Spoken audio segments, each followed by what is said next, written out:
con más violencia y con mayor probabilidad hasta que, en cualquiera de los casos, se produzcan daños.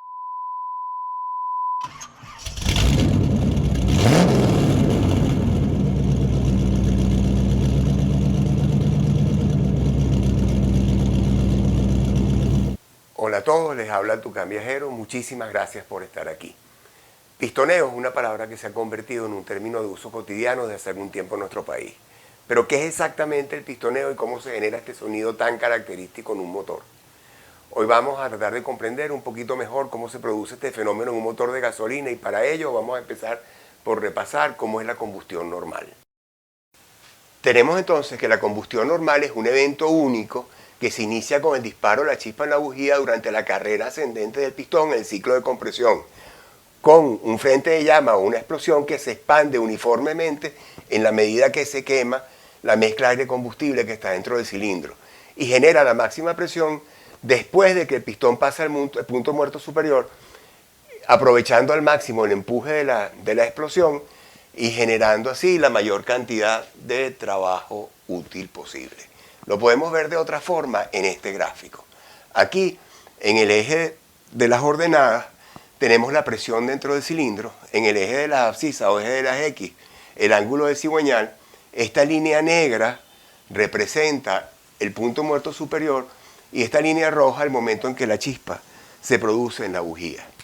Vemos entonces, como vimos en el dibujo anterior, que la presión dentro del cilindro aumenta progresivamente en la medida que el pistón asciende y comprime la mezcla, sube más rápidamente como resultado de la explosión desencadenada por la bujía, alcanza la presión máxima después del punto muerto superior y luego cae rápidamente como resultado del descenso del pistón dentro del cilindro.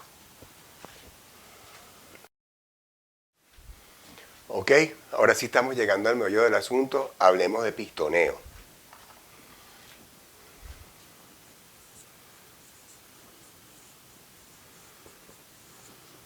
El pistoneo, igual que la combustión normal, se inicia con el disparo sincronizado de la chispa mientras el pistón viene en su carrera ascendente en el ciclo de compresión.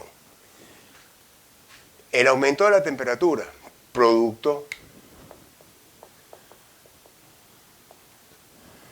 del incremento de la presión dentro del cilindro, que ocasionan tanto la carrera ascendente del pistón como el avance del frente de llama, hacen que en cualquier punto caliente se genere un segundo evento de encendido con su correspondiente frente de llama.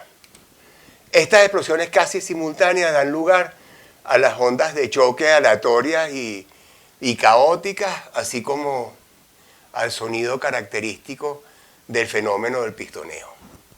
Ahora, como todo esto ocurre después de la explosión iniciada por la bujía, en general no es tan destructivo, aunque debe ser evitado. Si nos venimos de nuevo a nuestro gráfico,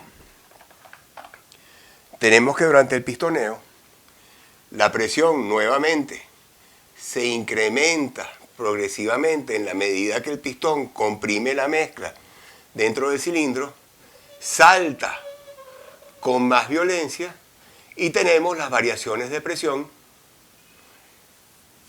ocasionadas por las ondas de choque que caracterizan al pistoneo.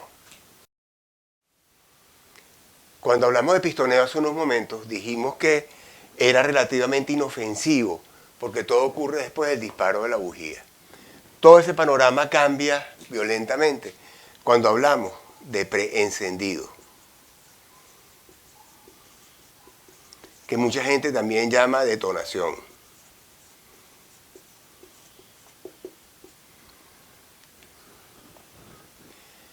Este se inicia por la presencia de algún punto caliente, algún residuo de aceite, alguna partícula de carbón, antes de que se produzca la chispa con su explosión correspondiente en la bujía. Este evento, como se produce antes del momento sincronizado del disparo de la bujía, agarra al pistón en un punto más bajo de su carrera ascendente, en el que viene rápidamente hacia arriba, impulsado por el cigüeñal. Eso hace que encuentre una zona de alta presión en su camino que debe vencer. Si no logra vencerla, generalmente vemos los daños catastróficos como pistones rotos, bielas rotas, dobladas, en fin, ustedes se imaginan.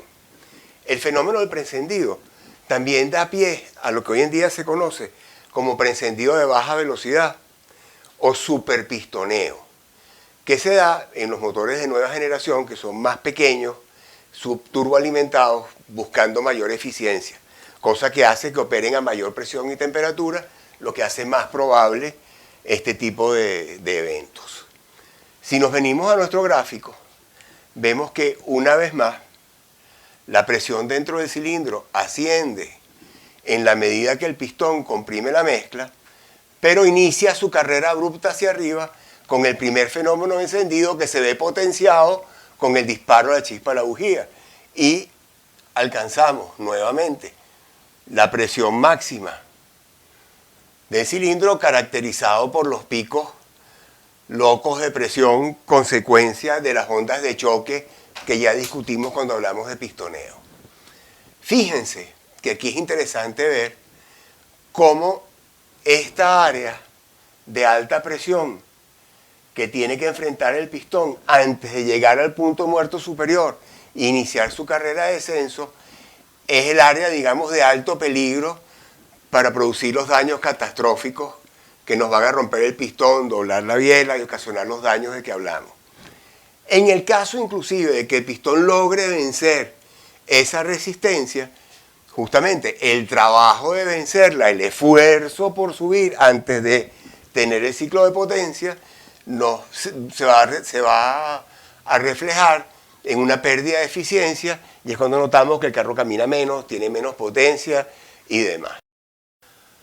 Ahora miren esto, que tiene que ver con lo que hablábamos inicialmente sobre que el pistoneo podía ser relativamente benigno. Las múltiples fenómenos de combustión en ambos casos hacen que el área de la cámara de combustión quede más caliente después de que finaliza el ciclo, lo que hace que para el siguiente recorrida de compresión, es decir, 2 revoluciones más tarde, el área a mayor temperatura haga que sea más propenso que se repita, bien sea el fenómeno de preencendido o el pistoneo, o inclusive que el pistoneo se nos convierta en preencendido. Y luego vuelve a ocurrir cada vez con mayor probabilidad, porque la temperatura va aumentando, caemos en una especie de círculo vicioso que hace que cada vez se repita con más violencia y con mayor probabilidad hasta que, en cualquiera de los casos, se produzcan daños en el motor si permitimos que se prolongue en el tiempo indefinidamente. Aquí les quiero dejar unos gráficos mejores que los míos, que provienen de un estudio bien interesante donde se sacó buena parte del material que se usó para hacer este video. Voy a dejar un enlace en los comentarios para que los que quieran ahondar más en el tema puedan consultarlo. A los que tuvieron la paciencia de llegar hasta aquí, muchas gracias. Espero verlos de nuevo en un próximo video. Gracias.